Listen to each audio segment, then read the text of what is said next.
Assalamualaikum warahmatullahi wabarakatuh. Alhamdulillahi rabbil alamin.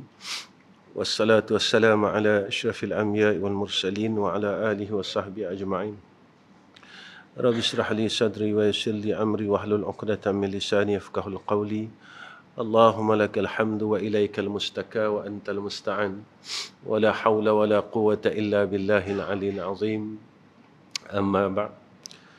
Pertama sekali terpanjatkan puji dan syukur kepada Allah Subhanahu wa taala dengan nikmat iman Islam, nikmat ketaatan yang Allah berikan kepada kita. Mudah-mudahan Allah istiqamahkan nikmat ini. Mudah-mudahan hidup kita Allah sibukkan dengan perkara ketaatan dan kebaikan, dan tidak disibukkan dengan perkara yang menjadi asbab kita lalai dengan Allah Subhanahu wa taala. Kita berharap dengan Allah moga-moga hasil pengajian kita menuntut ilmu ini menjadi asbab kita semakin baik, menjadi hamba yang baik pada sisi Allah Subhanahu wa taala. Kita tak mahu ilmu ini dia lalu macam tu aja, tuan-tuan. Dia lalu dan kita tidak ambil manfaat setelah ilmu ini lalu daripada kita di dalam hidup kita. Jadi sebab itu kita amat berharap sungguh dengan Allah, semoga kita diberikan rahmat, inayah, barakah, diberikan pimpinan daripada Allah Subhanahu wa taala. Sebab saya selalu sebutkan perkara ini, kita bukan berada pada zaman yang tidak huru-hara. Kita berada pada zaman yang huru-hara. Sehingga kan kita sendiri menjadi keliru. Yang manakah baik, yang manakah jahat. Sehingga kan kita tak dapat nak bezakan jahat dan baik, baik dan jahat. Melainkan orang yang mendapat rahmat daripada Allah, pimpinan daripada Allah. Dan zaman ini juga zaman yang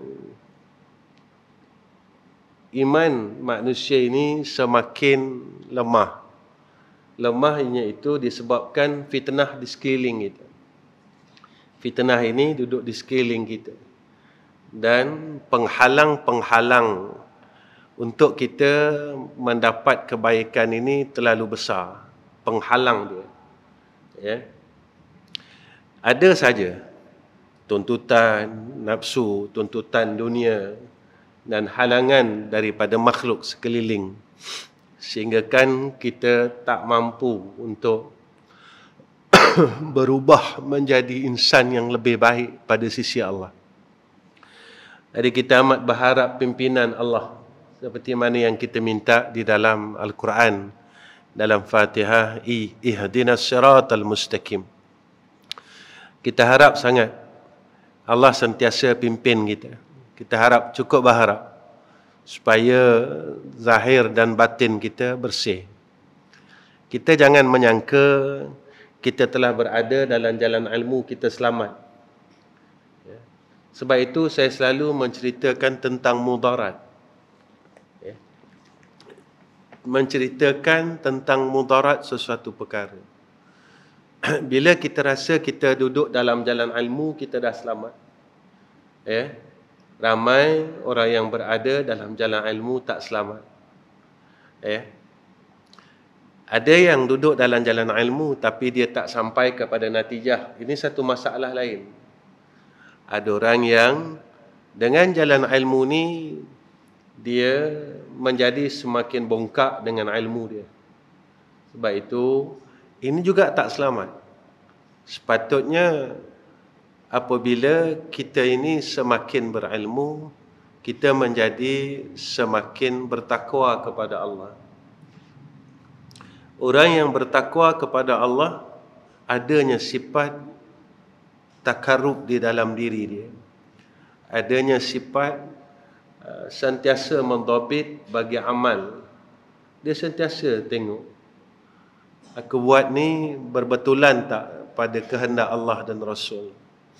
Apa yang aku buat sekarang, amalan, gerak hati, perkataan, niat, berbetulan tak dengan kehendak Allah dan berbetulan tak, sepakat tak dengan kehendak Sayyidina Rasulina Muhammad sallallahu alaihi wasallam.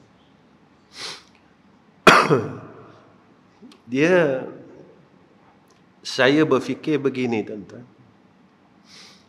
Jannah Allah ni, syurga Allah ni, golongan yang dapat masuk dalam tu tanpa masuk neraka sikit. Golongan yang dapat masuk dalam syurga tanpa melalui neraka sikit. Yang masuk syurga akhirnya ramai, tapi setelah kita melalui neraka. Ada hadis kan yang mana orang yang beriman ini, walaupun iman dia sebesar zarah, dia akan masuk juga syurga Allah. Kita tak mahunya kita ini dicuci segala kesalahan dengan neraka. Yang kita tak nak lalu ni neraka. Yang ni kita tak nak lalu. Yang itu, sebab itu dalam hidup ini kita perlu mujahadah. Sebab kita tak nak melalui neraka. Tapi kalau kita tak nak mujahadah, dengan kita tidak ada proses untuk bersihkan diri kita, maka kita kena lalu neraka ni. Sebab neraka ni bukan satu tempat yang baik. Yang diceritakan kepada kita satu tempat yang terlalu susah, dan azabnya tidak ada perkataan yang boleh diungkapkan. Sebab itu kita kena bermujahadah. Jadi tuan-tuan, sebab itu kita kaji perkara ni, ilmu ni, kitab hikam ni kita kaji. Kaji ni bukan untuk saya selalu cakap dengan diri saya dan tuan-tuan, kita mengkaji kitab ini bukan untuk kita jadi alim. Jadi alim tak guna, tuan-tuan. Supaya kita diberi oleh Allah akan maqam orang alim. Bukan jadi alim, tetapi duduk tempat maqam orang alim. Yang Allah sebut dalam Quran, innama yakhshallaha min ibadihil ulama' itu. Ini maqam dia. Orang alim ini tempat dia adalah orang yang takut dengan Allah. Ini pandangan Allah. Pandangan Allah, orang alim ini adalah orang yang takutkan Allah. Pandangan manusia, orang alim ini dia pandai bercakap, pandai sarah kitab dengan kaedah itu, dan ini pada pandangan manusia. Tapi pandangan Allah tak. Pandangan Allah, Allah nyatakan dalam Quran, innama yakhshallaha min ibadihil ulama. Maka kita tak mahu alim pada sisi manusia. Sebab sampai satu masa, orang kan tak nilai kita dan orang takkan pandang kita. Sampai satu masa. Tetapi iktiraf daripada Allah, Allah akan iktiraf kita sampai kepada jannah Allah. Sebab itu orang alim ini tempat dia dalam syurga. Tapi siapa orang alim yang tempat dia dalam syurga, yang tak melalui neraka? Iaitu orang alim yang Allah sebut dalam Quran, innama yakhshallaha min ibadihil ulama. Orang takut ini Allah sebut mereka ini dalam syurga. Maka jadilah orang yang melalui jalan ilmu, lalu dia mendapat pengiktirafan sebagai ahli ilmu yang dianugerahkan pada diri dia Khasyah. Takut dengan Allah Subhanahu wa ta'ala. Baik tuan-tuan.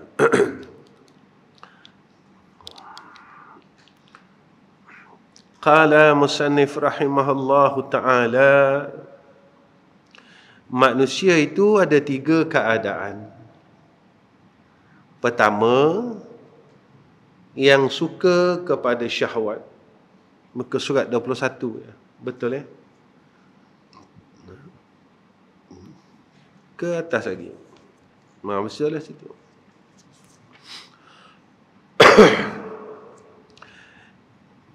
Yang kedua, yang benci kepada syahwat. Yang ketiga, yang menyerahkan dirinya kepada pengurusan Tuhannya. 3 keadaan manusia. Pertama, manusia yang mengikut akan kehendak hawa nafsu dia. Ini manusia yang gagal, tuan-tuan. Manusia yang gagal. Gagal ni dunia dan akhirat. Bukan gagal dalam dunia saja. Di akhirat, golongan ini golongan yang gagal. Yang kedua, yang benci kepada syahwat. Dia benci kepada syahwat dia. Sentiasa bermujahadah, ya, supaya tidak mengikut kehendak syahwat dia, kehendak hawa nafsunya. Golongan ini golongan yang duduk pada tempat mujahadah. Golongan yang duduk pada tempat mujahadah ni, dia ada jatuh bangun. Ya. Dia jatuh, bangun, dia jatuh, bangun, dia jatuh, bangun. Sebab kita sentiasa bermujahadah untuk jadi orang baik. Ya. Yang kita takuti, kita ikut hawa nafsu kita. Kita tenggelam di dalam kejahatan nafsu kita. Kita tak sedar kita jahat. Kita sangka kita baik. Yang ni kita takut. Paling kita takut, tuan-tuan, bila kita sangka kita lah orang paling dekat dengan Allah. Ini kali paling kita takut. Kita rasa kita lah orang paling dekat dengan Allah. Tetapi pada Allah kita lah hamba paling jauh. Kerana kita masih mengikut akan hawa nafsu kita. Sebab itu, saya selalu bercakap dengan diri saya, dinilai kita baik, ya, dengan kita lihat kesungguhan kita pada zahir dan batin. Jangan kita tengok pada zahir kita. Saya selalu cakap, jangan kata kita dah semayang selesai, tapi tengok batin kita. Kita berjaya tak jadi orang yang tawaduk, tidak sombong? Kita berjaya tak jadi orang yang sentiasa tidak herankan diri kita? Orang yang sentiasa muhasabah, tengok diri. Jangan rasa kita orang paling baik. Ya, melihat diri kita, aku orang paling baik. Sebab itu, saya pernah cerita dengan tuan-tuan bagaimana seorang ulama dia didik anak dia. Dia didik anak dia, tuan-tuan. Dia pesan dengan anak dia, engkau takkan boleh mengajar, kau tak boleh ganti tempat aku, kau tak boleh jadi, kau tak boleh mengajar, dan aku tak izinkan kau mengajar, kata dia. Selagi engkau tak jumpa makhluk yang paling hina dalam dunia ni. Dia cari, tuan-tuan, dia cari bertahun-tahun, dia balik. Dia tengok anjing, dia kata ni makhluk paling hina. Kalau sentuh, kena, kita panggil apa? Sertu, macam-macam, kaedah, macam-macam lah. Dengan air tanah, kan, 7-1. Macam tu kan. Jadi, dia balik cakap dengan ayah, makhluk yang paling hina dia kata anjing. Ayah dia kata bukan. Bertahun dia cari, dia tengok orang miskin, fuqara, peminta sedekah, dia kata ini makhluk paling hina. Ayah dia kata bukan, dia cari lagi. Sampai bertahun tuan-tuan dia cari. Satu hari dia duduk bersendirian, dia terfikir, alangkah bodohnya aku, dia kata. Selama pencarianku untuk mencari makhluk yang paling hina, aku terlupa, dia kata.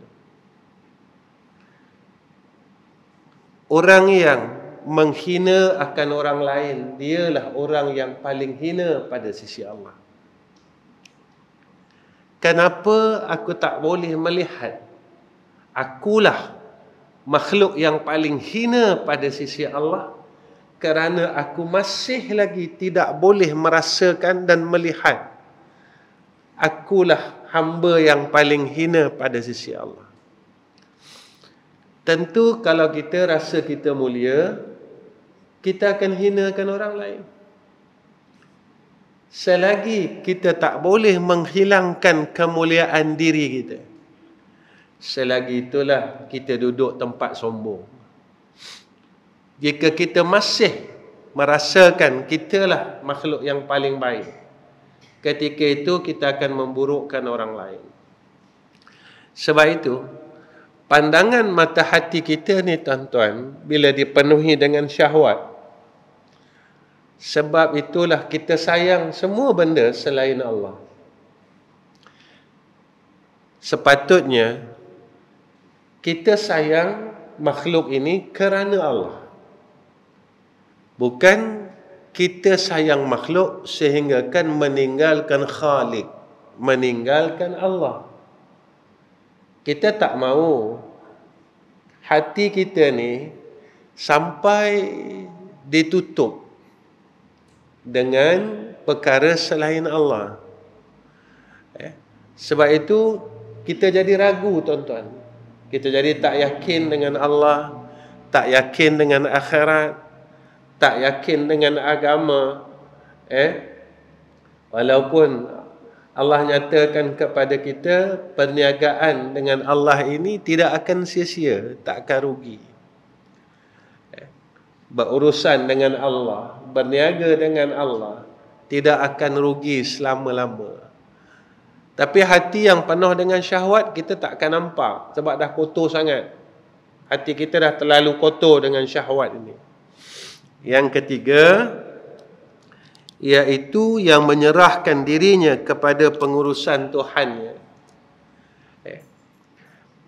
Orang yang telah redha dengan sekalian ketentuan Allah.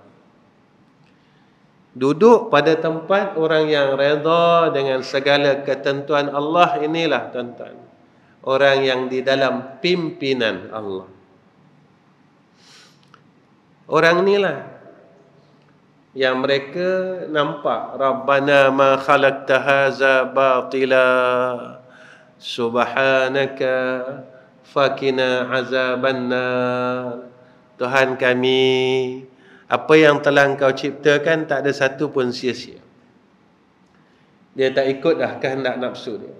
Itu yang saya katakan, kita senang, kita dalam rahmat, kita susah dalam rahmat. Kita diuji, kita tetap dalam rahmat. Walaupun kita diuji, kita tetap dalam rahmat. Kita diberi nikmat, kita tetap dalam rahmat. Ini orang yang dah nampak, dah yakin dengan segala pengurusan Allah Subhanahu wa ta'ala. Sebab apa?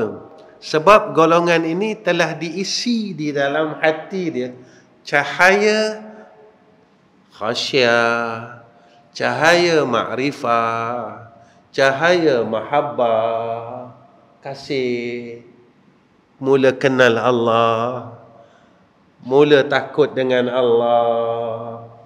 Hatta dia menerima air mineral ini tuan-tuan, khasyah itu bersama dia. Khasyah itu bersama dia. Dia tak melihat keadaan ain sahaja, sampai dia melihat itu dengan cahaya ma'rifah, cahaya khasyah, cahaya mahabbah. Dia dapat air mineral. Kalau kita tak,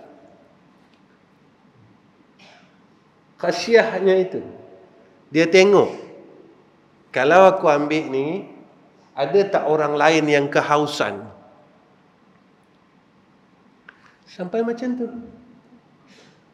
Kita tak, kalau hati kita tak bersih, tak diisi dengan nur khasyah, nur ma'rifah, nur mahabbah, kita ambil. Kita tanya lagi, ada lagi tak? Berapa botol lagi ada? Saya nak ambil belaka. Nampak tak? Tapi kalau dengan cahaya khasyah, takut dia, dengan dia mengambil ini, ada umat lain yang kelaparan, ada umat lain yang kehausan, ada umat lain yang dahaga kerongkongnya. Ketika itu dia akan mendahulukan orang lain.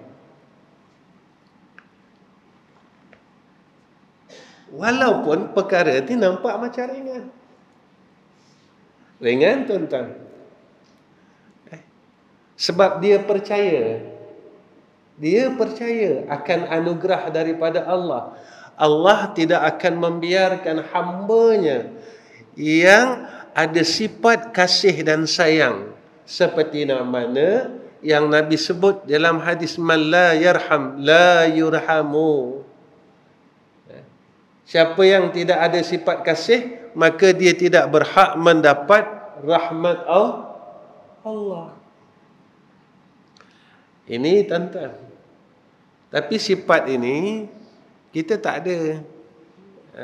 Kita tak ada. Ada tuan-tuan, kalau sifat ni kita tak ada, kita baik ke kita jahat lagi? Baik ke jahat lagi? Sebab itu tuan-tuan, satu hari, tak silap saya, cerita ni berkaitan dengan Hasan Basri. Dia berjalan di kota Baghdad. Dulu panggil Basrah kan, kota Baghdad. Berselisih dengan anjing, tuan-tuan. Dia angkat jubah dia. Dengan izin Allah, anjing ini bercakap. Dia kata apa? Wahai Hasan Al-Basri, kenapa engkau angkat jubah engkau daripada aku? Dia tanya. Tuan-tuan. Anjing ni tanya dengan Hasan Basri. Anjing ni bercakap apa, tuan-tuan? Wahai Hasan Al-Basri, aku ni makhluk Allah. Engkau tu pun makhluk Allah. Aku ni pada hukum syarak dia najis yang boleh dibasuh. Tetapi siapa yang akan membasuh akan najis di dalam qalbun kau tu, wahai Hasan Al-Basri. Macam mana nak basuh, tuan-tuan? Kita kena najis, mughalazah boleh basuh tak? Hilangkan. Hilang. Tapi najis sombong, najis ujub, najis itu, najis ini, najis hubbud dunia, macam mana nak basuh? Macam mana nak basuh? Saya tanya diri saya, tuan-tuan tanya diri tuan-tuan. Pemarah kita tak boleh buang sampai sekarang. Dia tak boleh jadi orang baik lagi, tuan-tuan. Tak boleh jadi orang baik lagi. Ni bulan Maulid ni semua orang cerita pasal Nabi. Bila kita dengar cerita pasal Nabi, apa yang terkesan dalam hati kita? Apa yang terjadi dalam jiwa kita? Apa yang terjadi di dalam qalbun kita? Ataupun kita lalu saja cerita tu. Lepas cerita, lepas cerita, lepas cerita. Kita gagal, tuan-tuan. Takkan kita nak gagal sampai kita mati. Takkan kita nak gagal sampai kita mati. Ya. Sebab itu, kita kena proses diri kita ini bersungguh-sungguh. Saya kena proses, tuan-tuan kena proses. Kita cakap kita nak duduk dalam syurga yang sama. Kita nak berhimpun dalam tempat jannah yang sama. Jika kita tak mujahadah sungguh-sungguh, saya tak boleh masuk syurga. Tuan-tuan, saya tak tahu. Kalau saya tak bermujahadah sungguh-sungguh, saya tak boleh nak pijak jannah Allah. Najis yang ada dalam batin kita, kita perlu bersihkan. Mujahadah, mujahadah, mujahadah, dan terus mujahadah. Kemudian apa kata musannif? Dan Ibrahim Adham radhiyallahu an berkata, tiada membenarkan kepada Allah orang yang kasih kepada syahwat. Orang yang kasih dengan syahwat dia, ikut hawa nafsu dia. Dia tak boleh hampir dengan Allah. Dia takkan boleh rasa kasih itu kepada Allah. Dia takkan boleh dapat nur khasyah itu. Sebab hatinya diselimut oleh syahwat yang tebal. Hati kita diselimut dengan syahwat yang tebal. Sebab itu, bila diri kita ini mengikut akan kehendak hawa nafsu, kita tak dapat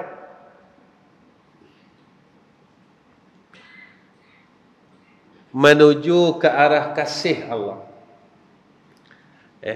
Tak dapat, tuan-tuan. Kenapa ya? Kita tanya. Kenapa saya zikir kosong? Saya semayang kosong. Saya baca Quran kosong, tak rasa apa-apa. Saya buat semua kosong. Bila saya buat benda akhirat, semua kosong. Kenapa saya tak rasa apa-apa? Saya fikir, tuan-tuan, macam mana sahabat-sahabat yang duduk masjid Nabi, dia boleh baca Quran, rasa seronok. Macam mana sahabat-sahabat yang ada harta, lalu mereka ini seronok untuk belanjakan pada jalan Allah. Macam mana sahabat-sahabat yang seronok untuk jadikan tubuh dia ini benteng mempertahankan Islam itu sendiri. Sahabat-sahabat kan.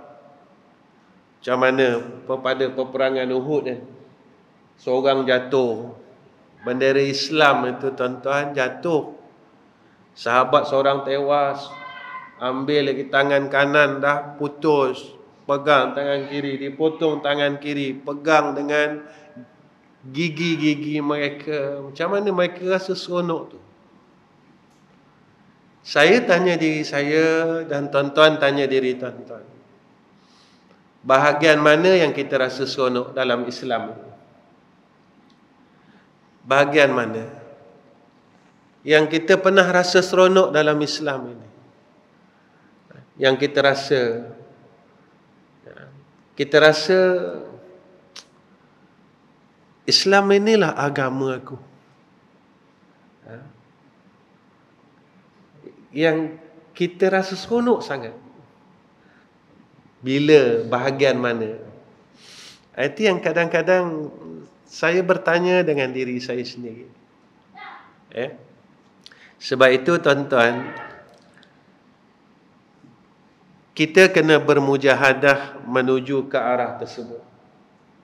Kita tak mau besok sampai saat kita mati, kita tak merasakan apa-apa langsung di dalam kehidupan ini. Rugi, tuan-tuan. Kita belajar lama dah. Kita mengaji lama dah. Sebab itu kita tak mau ilmu ini melaknat diri kita. Rasa bakhil, rasa pemarah, rasa membenci orang lain. Saya bercakap perkara ini bersempena dengan bulan Maulid ini, tuan-tuan. Nabi dia tak benci orang. Kita belajarlah. Kadang-kadang kita malu dengan Sayyidina Rasul. Kita belajar. Nabi tak pernah benci orang. Kenapa aku yang kata aku mencintai Rasul tapi aku ada bahagian benci lagi? Macam mana aku nak buang ya? Nabi tak pernah nak marah orang. Pada perkara yang tak dibenarkan oleh syarak.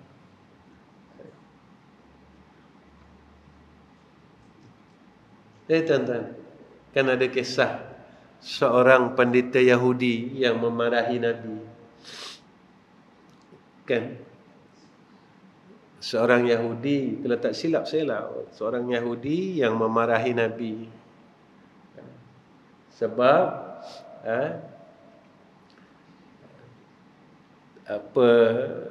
tidak meminta hutang kepada Nabi kita Muhammad sallallahu alaihi wasallam. Padahal tempoh bayar hutang tu lambat lagi.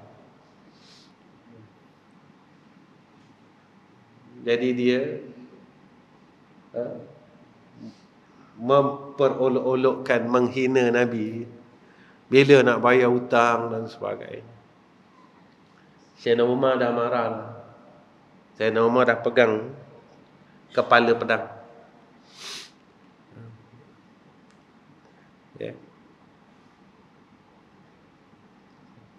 Kemudian Rasulullah panggil Sayyidina Umar.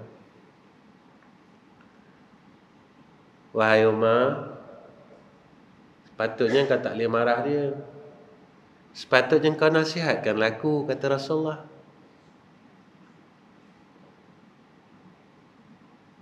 Tuan-tuan, ni Rasulullah ni.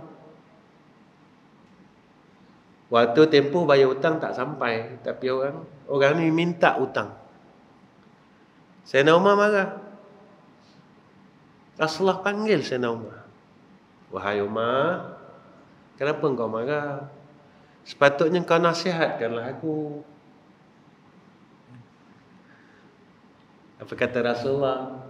Kau nasihatkanlah aku, kan elok kita menyegerakan membayar hutang.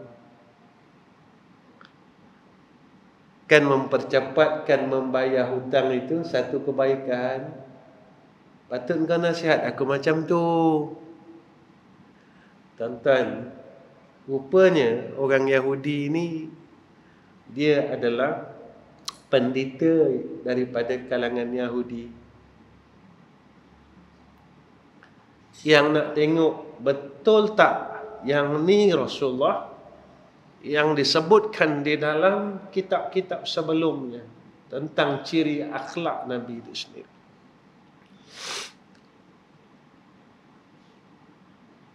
Apabila Sayyidina Umar bertemu semula dengan orang Yahudi ni, tuan-tuan, dia bercerita, sebenarnya aku nak tahu akan tanda kerasulan itu.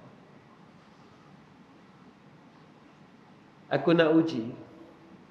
Sebab tanda yang paling besar, kata dia, dalam kitab-kitab yang sebelumnya, adalah akhlak dia adalah akhlak yang paling baik.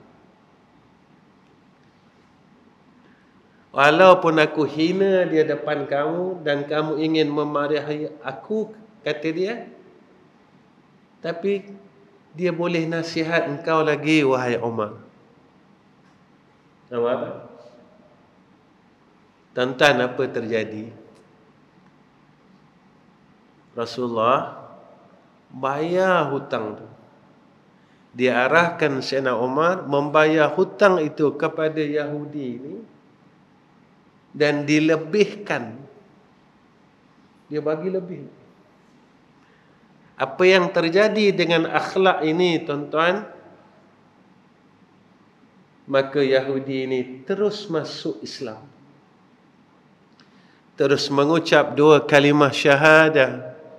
Asyhadu an la ilaha illallah wa asyhadu anna Muhammadan Rasulullah.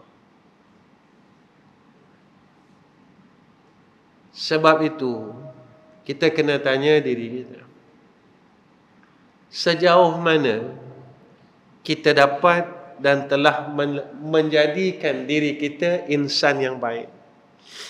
Dengan jalan kita zikir, dengan jalan kita semayang.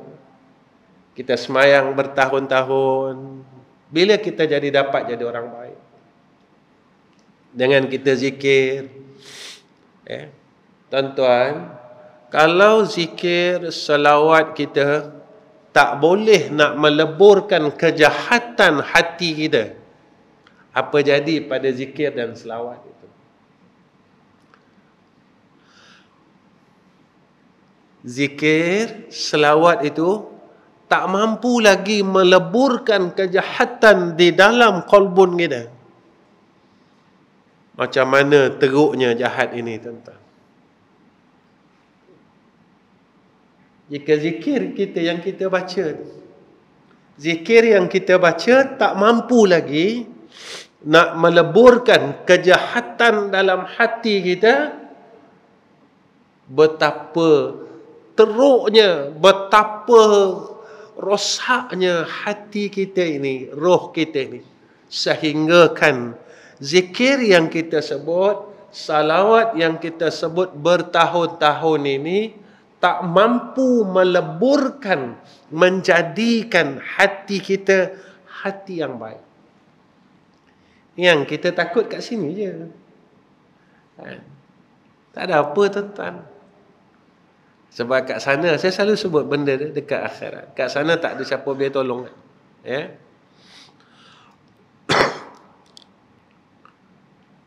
Dan Isa AS berkata kepada para sahabatnya, di mana tumbuhnya biji, tumbuhnya benih? Jawab mereka, dalam bumi. Isa berkata, maka seperti demikianlah hikmah. Ia akan tumbuh dalam hati seumpama bumi. Benih yang baik, dia akan subur bila ditanam pada hati yang baik. Dapat benih. Sebab itu, tuan-tuan, saya selalu cakap benda sama.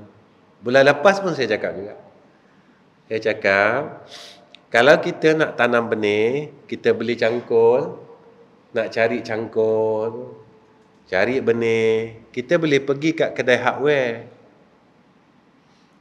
Mana-mana hardware kita boleh cari cangkul, baja, mana-mana.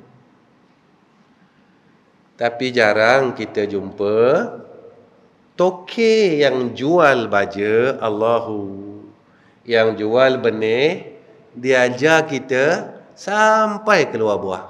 Bila dah keluar buah, baru dia tinggalkan kita. Jarang jumpa, tuan-tuan. Itu guru saya cakap, kamu nak dapat ilmu, di mana-mana kamu boleh dapat. Tetapi dia kata, kalau kamu jumpalah, dia kata, orang yang boleh membimbing ilmu yang telah diberikan kepada kamu sehingga sampai kepada natijah ilmu itu, maka peganglah dia, kata dia. Sewaktu sampai natijah ilmu itu, kata dia, dia akan tinggalkan kamu. Sebab kamu dah dapat hasil, kamu dah boleh petik buah. Tetapi kita nak cari orang yang boleh tunjukkan kita, pimpin kita, satu perkara yang susah. Untuk dapat benih senang, dapat baja senang, dapat cangkul senang. Jadi jangan kita bangga yang kita banyak baja. Jangan kita bangga yang kita banyak benih. Jangan kita bangga dengan kita banyak cangkul. Benih ni kalau simpan lama-lama, benih ni akan rosak. Kalau tidak tanam mengikut kaedah yang betul, dia tak boleh tumbuh. Sebab itu, kita kena ada tanah yang betul, kena ada benih yang betul. Sebab itu, siramlah, kata ulama, benih ini setelah ditanam dengan air mujahadah. Siram dengan air mujahadah. Bersungguh-sungguh jaga benih ni, tuan-tuan. Bajalah dia dengan baja zikir dan salawat. Pagarlah benih ini, katanya, dengan pagar dan benteng takwa. Nanti dia akan tumbuh, dia akan dapat buah, tuan-tuan. Ketika itu kita dapat hasil buahnya. Ketika pokok ini dah berbuah, tuan-tuan, kita dapat makan. Baru kita rasa betapa manisnya buah ni. Seronoklah, tuan-tuan. Sebab kita dikurniakan rasa halwa, kemanisan. Manis iman, manis Islam, manis mayang, manis zikir, manis salawat, manis sedekah, manis ini, manis itu. Allah. Yang ni yang diharap-harapkan, yang dianugerahkan kepada orang-orang saleh.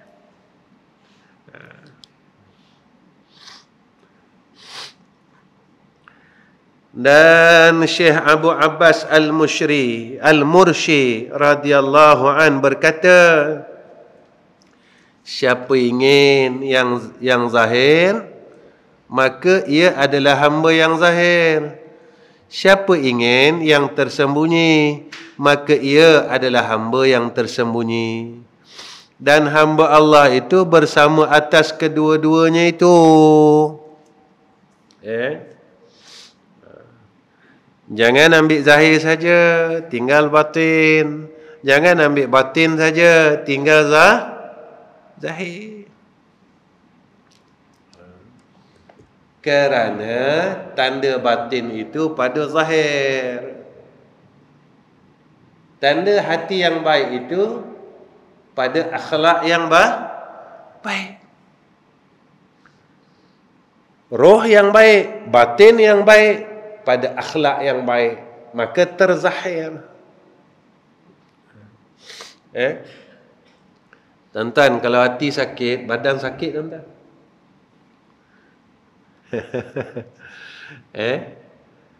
Kata ulama suruh fokus jaga hati. Tapi jangan tinggalkan amalan yang sahih.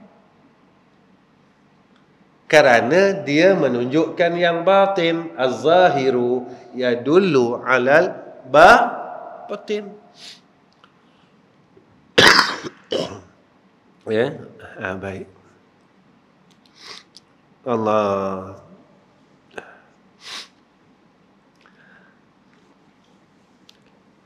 Uzlah sambil berfikir sangat bermanfaat. Ma nafa'al qalba syai'un mislu uzlatin yadkhulu biha maidana fikrah. Tiada sesuatu yang memberi manfaat kepada hati sebagaimana uzlah daripada manusia untuk masuk ke medan fikir, mengenal segala hakikat. Apa dia? Maka setiap uzlah yang tiada disertai dengan berfikir, maka ia tiada dibilang uzlah. Kita uzlah, tapi tak disertai dengan tafakur, tak dinamakan uzlah. Apa natijah daripada fikir? Natijah daripada fikir, kita dapat membaiki roh. Kena fikir tentang diri kita. Kena fikir, apa yang aku dah buat dalam hidup aku ni? Apa yang aku dah buat? Apa masalah aku yang aku dah buat? Apa kebaikan yang aku dah buat? Kena fikir tentang nikmat. Allah bagi aku nikmat. Apa yang aku dah buat dengan nikmat ini? Macam mana aku nak capai dengan jalan nikmat ini? Aku dapat masuk jannah Allah. Aku dapat keredaan Allah. Umur yang Allah bagi. Dunia ini. Tentang kesihatan dan sebagainya. Tafakur.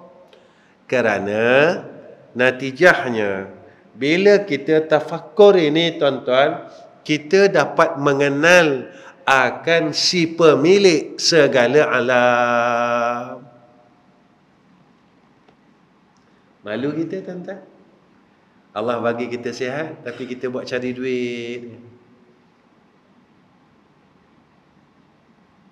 Tapi orang bercakap tuan-tuan, sebab kita pandai cakap, Ustaz,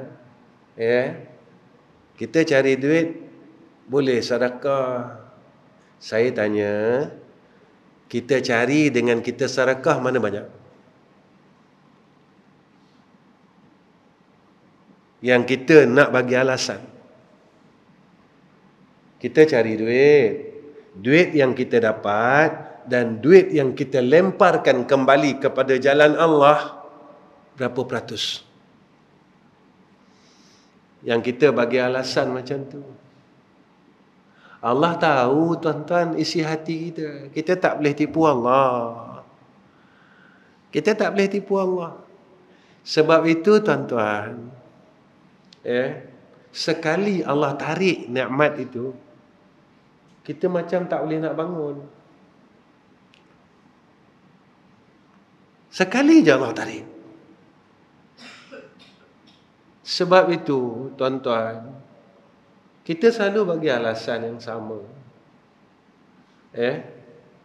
Selalu saya cakap, dunia tak salah kalau kita adil dengan Allah. Kita mampu jadi seperti mana Abdul Rahman bin Auf. Banyak yang dia dapat dan banyak lagi yang dia lemparkan pada jalan Allah. Kita tak mampu tuan-tuan. Banyak yang kita dapat, banyak yang kita simpan. Yang kita lempar nisbah dia sikit aja. Sikit. Sebab kita tak percaya dengan Allah. Kita ragu dengan Allah. Kita pegang, kalau kita lemparkan pada jalan Allah, semakin kurang. Mana ada janji Allah macam tu? Tak ada tuan-tuan.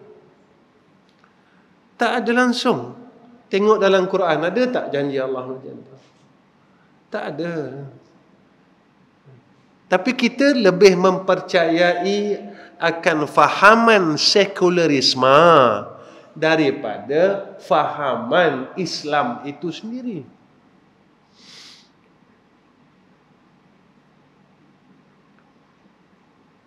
Sekular punya macam itulah. Sebab itu berjayanya orang Yahudi dan Nasara pada kita. Kita ikut cara hidup mereka. Mendahulukan material. Mendahulukan dunia ini. Mendahulukan semua segala perkara. Allah ni di ujung-ujung aja. Akhir-akhir baru kita cari masjid. Akhir-akhir kita mengadu hal dengan orang dulu, last baru mengadu dengan Allah. Kita kena mengadu dengan Allah dulu. Rujuk semua masalah kita kepada Allah. Itu selalu saya beritahu. Dunia perlu tuan-tuan. Siapa kata dunia tak perlu? Duit perlu tak? Perlu. Siapa kata tak perlu duit? Saya nak buat madrasah yang di Gemuruh tu perlu duit tuan-tuan. Bukan tak perlu duit. Perlu. Siapa kata saya tak perlu duit? Tetapi saya tak nak rosakkan hati saya dengan duit. Tuan-tuan, selama ini yang rosakkan kita apa, tuan-tuan? Allah rosakkan kita. Selama ni. Tuan-tuan, kalaulah segi akalnya, segi akal lah tuan-tuan. Saya pergi ke satu masjid tuan-tuan, tapi saya nak cakap, saya pernah bercakap di masjid itu. Masjid tu tuan-tuan, nak beli ben jenazah, tak mahal pun, 50,000. Saya kata, yang datang malam ni, saya cakap, dekat ada 150 orang. 50,000 tu kita boleh dapat malam ni juga, saya kata. Kalau satu orang boleh bagi RM500, 100 orang, tuan-tuan.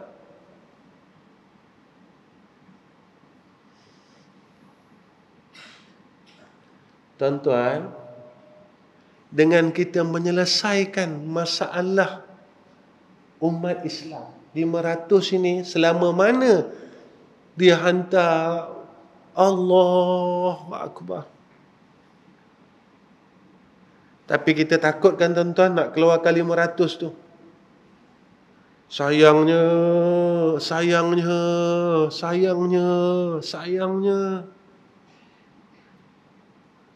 Padahal kereta itulah yang akan kita naik akan datang. Kerana itulah yang kita akan diusung akan datang. Tapi kita takutkan dengan 500 tu. Kita tak percaya dengan Allah. Allah janjikan kepada kita akan dibalas dengan 10 kali ganda. Tuan-tuan, sebab itu kadang-kala ada masanya nikmat itu kita ditarik oleh Allah lebih daripada RM500. Sekejap je tuan-tuan Allah tarik. Allah tarik tuan-tuan, sekejap je. Allah nak uji kita saja. Engkau sayang aku atau engkau sayang akan pemberian aku? Padahal Allah dah janji kepada kita tentang balasannya sampai 700 kali ganda. Tapi kita tak percaya tuan-tuan. Kita sanggup lagi tukar sport rim, tak ada rasa menyesal pun. Kereta jenazah bukan beli tiap-tiap tahun tuan-tuan, tak. Macam kita tukar sport rim motor, sport rim kereta, tukar handphone. Apa salahnya? Tangguh dulu. Untuk hal dunia kita. Kita selesaikan tentang hal fardu kifayah di qaryah kita. Mudah aja tuan-tuan. Sepatutnya Allah, umat Islam ni kaya. Tapi kita diuji dengan bakhil. Tuan-tuan, siapa yang terangkan rumah Allah, besok kubur dia terang. Apa salah dia tuan-tuan?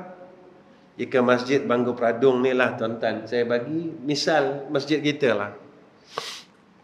Tiap-tiap bulan ni masjid tak payah keluar duit bayar bil api.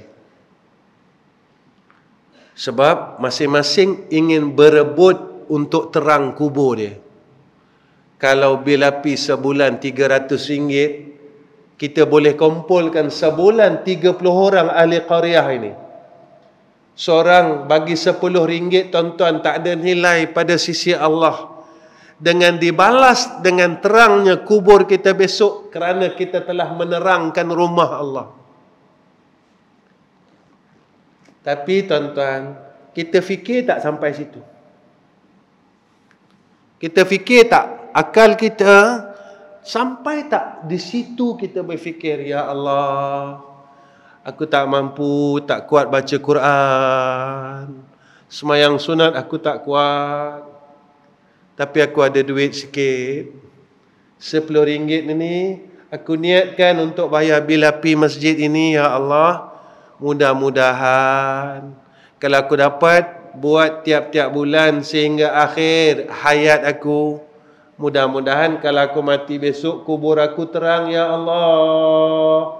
Kerana aku telah menerangkan akan rumahmu, ya Allah.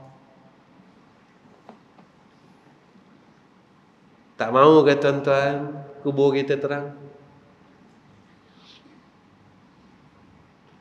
Tak mahu ke tuan-tuan besok kubur orang lain gelap, kubur kita terang, bercahaya?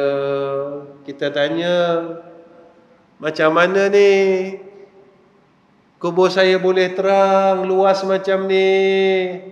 Saya tak ada buat apa-apa pun. Malaikat berkata kepada kita, engkau lupa ke yang tiap-tiap bulan engkau bayar bil api masjid RM10, kau kongsi dengan orang lain. Yang orang lain tak peduli pun tentang api masjid. Mereka suruh masjid bayar. Mereka kata tabung masjid banyak. Tuan-tuan, itu bahagian orang lain. Kenapa kita tak nak rebut untuk bahagian kita? Kenapa kita tak nak berlumba-lumba untuk bahagian kita? Kalau boleh, biarlah aku dulu masuk surga. Biarlah aku dulu yang terang kuburnya. Allah. Sebab hati kita ni penuh dengan syahwat. Allah tak minta banyak pun. Baik. Dan tiap-tiap berfikir tanpa uzlah tiada sempurna kejadiannya.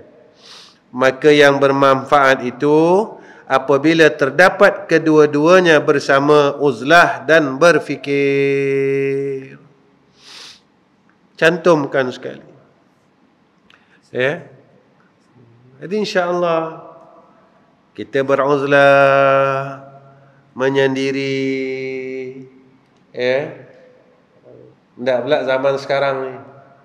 Zaman sekarang ni kita banyaklah menyendiri untuk hampir dengan mudah aja. Ustaz nak kena pergi masuk hutan ke, tak payah. Kita uzlahkan diri kita di tengah masyarakat. Macam mana? Orang lain sembang, kita zikir. Orang lain masuk masjid bersembang, kita masuk masjid pegang Quran. Masuk masjid, semayang tahiyatul masjid, kita pegang Quran. Orang lain bercakap dengan makhluk, bersembang bertahun-tahun. Setiap kali masuk masjid dia akan bercakap dengan kawannya, sembang dengan kawannya bertahun-tahun.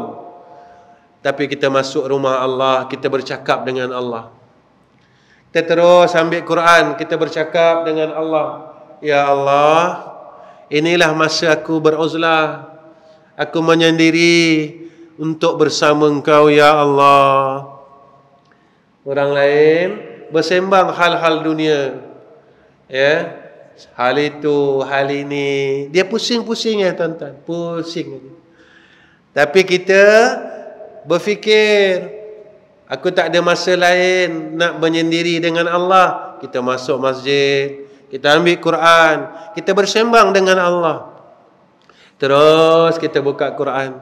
Bismillahirrahmanirrahim. Wadduha wal-laili idza saja. Ma wadda'aka rabbuka wa ma qala. Kita bersembang dengan Allah. Ya Allah, dengarkanlah suara hamba-Mu ini. Dengarkanlah ya Allah. Ya. Tak seronok ke tuan-tuan? Kita gunakan, kita keluar masjid, kita dah bersembang dengan makhluk dah. Dalam masjid pun kita sembang dengan makhluk lagi. Kenapa kita tak khususkan dalam masjid, aku nak bersendiri dengan Allah. Yang ni kena tafakur. Kita uzlahkan, menyendirikan, mengasingkan diri, agar kita dapat bersama Allah. Setakat ni ya tuan-tuan, insya-Allah ya. Nanti kita jumpa akan datang insya-Allah. Tuan-tuan tolong doakan saya ya. Mudah-mudahan Allah terimalah kita semua. Apa yang kita buat diterima oleh Allah. Amal-amal kita yang sikit ni Allah terima insya-Allah. Ya. Tuan-tuan tolong doakan ya. Saya, keluarga, anak-anak semua, menantu cucu dapat jadi orang baik. Dan tuan-tuan tolong doakan madrasah kita seperti mana yang disebut oleh Haji Zaini. Ya. Mudah-mudahan masjid kita tu dapat siap. Ya. Ini boleh dikatakan fasa akhir lah. Ya, kita dah fasa akhir lah ni. Kita nak naik umur.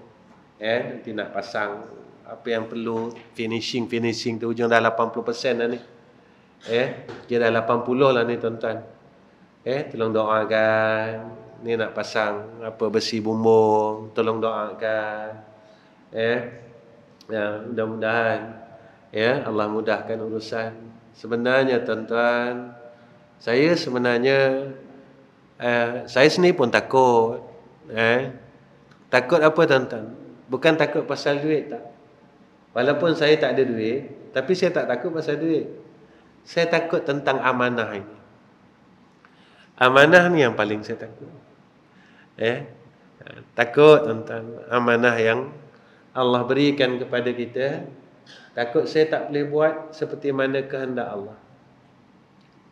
Besok saya takut ditanya. Saya dah salah banyak, dosa banyak, silap banyak dengan amanah ini. Itu amanah ni perkara yang paling berat. Dan saya amat berharap kepada seluruh jamaah Bangor Pradong, anggaplah madrasah kita ni, Darul Atik Dawah Center ni sebahagian daripada madrasah tuan-tuan. Tuan-tuan anggaplah macam tu. Ni madrasah kami. Saya pun bukan boleh duduk di situ terus sebab saya ada 3 madrasah. Sama-sama doakan. Tuan-tuan tolong doakan sama-sama. Insya-Allah. Mudah-mudahan dengan syafaat doa ini Allah mudahkan urusan. Kemudian yang terakhir, saya amat berterima kasih atas semua jamaah di Kuala Terengganu. Khususnya jamaah Bangor Pradong, dan semua masyarakat Islam, kerana banyak membantu proses pembinaan masjid di Darul Atik Dawah Center tu. Jadi ucap terima kasih atas semua sokongan, daripada sokongan kewangan barang-barang, binaan, sokongan daripada doa. Terima kasih semua. Mudah-mudahan saya tak mampu balas kebaikan tuan-tuan. Mudah-mudahan Allah balas kebaikan semua orang dengan syurga dia. Allah balas kebaikan semua orang dengan husnul khatimah. Itu aja. Saya nak balas budi baik tuan-tuan dengan doa. Ada sebahagian tuan-tuan dengan duit, dengan barang-barang binaan. Saya tak mampu nak balas. Itu kadang-kadang bila saya kadang-kadang menitik air mata saya tuan-tuan. Menitik sokongan umat Islam tentang madrasah ini terlalu hebat pada saya. Sampai kawan-kawan kata, ustaz, cepatnya naik. Alhamdulillah, ini semua berkat doa dan sokongan semua orang. Tuan-tuan teruslah, tolong doa lagi tuan-tuan anggap saya ni macam keluarga tuan-tuan sajalah. Mudah-mudahan kat sana kita boleh kumpul lagi sama-sama. Saya tak nak banyak tuan-tuan. Setiap masjid yang saya mengajar, saya tak nak banyak. Saya nak besok kalau di alam barzah, kita dapat sama-sama, sonok sama-sama. Dah dapat seronok kat sana, berjalan sama-sama, main sama-sama, menikmati nikmat sama-sama di alam barzah. Saya tak nak lain, tak nak perkara yang lain pun. Sampai di jannah Allah, kita dapat kumpul macam ni sama-sama. Lain saya tak nak, benda apa lagi saya nak? Tuan-tuan, tak ada apa pun keseronokan dalam dunia ni, kemuliaan dalam dunia ni. Tak ada apa pun, tuan-tuan, kalau kat sana kita susah. Lepas tu saya ucap terima kasih banyak-banyak. Dan segala kebaikan tuan-tuan, mudah-mudahan Allah gantikan dengan syurga dia. Allah gantikan dengan husnul khatimah. Wa akhirul kalam. Assalamualaikum warahmatullahi wabarakatuh. Bismillahirrahmanirrahim. Alhamdulillahirabbil alamin. Wassalatu wassalamu ala asyrafil anbiya'i wal mursalin wa ala alihi washabbihi ajma'in. Ya Allah, ya Rahman, ya Rahim, jadikanlah asbab pengajian kami dapat jadi orang baik, ya Allah. Ya Allah, jadikanlah asbab pengajian ini, ya Allah, kami dapat jadi hamba-Mu yang bertakwa. Ya Allah, jadikan asbab pengajian kami, ya Allah, kami dapat jadi hamba yang mengasihi Engkau dan Engkau juga mengasihi kami, ya Allah. Ya Allah, jadikan asbab pengajian ini kami dapat dikurniakan husnul khatimah. Ya Allah, ya Rahman, ya Rahim, jadikanlah amal saleh kami yang sedikit ini Engkau terima, ya Allah, dan jadi bekal atas kami untuk kami balik bertemu dengan Engkau, ya Arhamar Rahimin. Ya Allah, ya Rahman, ya Rahim, ampunkan segala salah kami dan silap kami, ya Allah. Lemah kami, kelalaian kami, maafkanlah kami, ya Allah. Ya Allah, pimpinlah hidup kami ini, ya Allah. Pimpinlah hidup isteri dan anak-anak kami, ya Allah. Pimpinlah segala perkataan kami, ya Allah. Pimpinlah segala amal kami, ya Allah. Pimpinlah setiap detik hati kami, ya Allah. Ya Allah, jangan kekeluarkan kami daripada saf orang yang beriman, orang yang Islam, orang yang saleh, ya Zal Jalali wal Ikram. Ya Allah, selamatkan kami daripada fitnah akhir zaman ini, ya Allah. Kami mengaku kami tak kuat, ya Allah. Tolonglah selamatkan kami. Peliharalah kami dan keluarga kami, ya Zal Jalali wal Ikram. Wa sallallahu ala Sayyidina Muhammad wa ala ali Sayyidina Muhammad walhamdulillahi rabbil alamin. Taqabbalallahu minna wa minkum.